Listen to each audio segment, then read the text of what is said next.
السلام عليكم ورحمة الله وبركاته. هتكلم معاكم النهاردة عن الكباستي بان.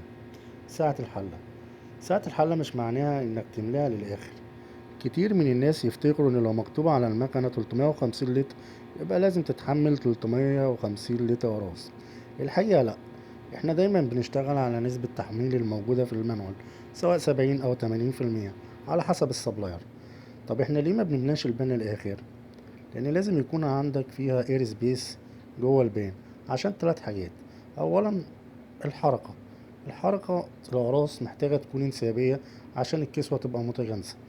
2 الاسبري لازم يوصل لكل الاقراص بالتساوي. 3 الهواء السخن. تجفيف الهواء السخن لازم يعدي بين الاقراص. لو الحمل زيادة التجفيف يبقى ضعيف ويحصل ممكن ستيك. طب تعالى ناخد مثال على كده. لو معانا حلة 350 لتر، نسبة تحميل 80%، هيدينا 280 لتر. طب ازاي احدد نسبة تحميل الأقراص؟ عن طريق الكثافة.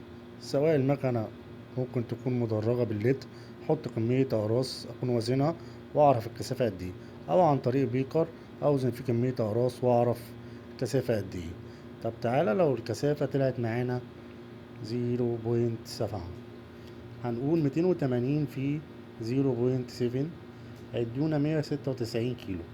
دي كده النسبة الفعلية لتحميل الأقراص الأبلونج اللي كثافتها 0.7، طلعت معايا 196 كيلو. طيب لو الأقراص قليلة، لو كمية قليلة قوي، هتلاقي الأقراص بترزع في جسم البان، ممكن تعمل معاك شيبنج، أقراص تتكسر، أطراف الأقراص تتكسر. مش هيبقى فيه عندك يعني حركة ثابتة، هتلاقي أماكن فاضية وأماكن فيها تجمع، ممكن المسدسات ترش على البان فيحصل معاك مشاكل. فعشان كده السبلاير برضو حدد لك نسبة المينيمم برضو من 25 ل30 على حسب المكنة.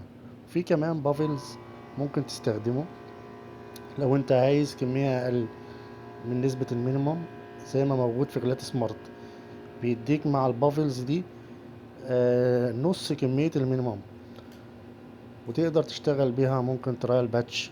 شكرا، ويا رب أكون عرفت أوضح الفكرة. ولو محتاج أكتر عن الصناعات الدوائية تابعنا على جروب فارماسيتيكال بروفيشنال.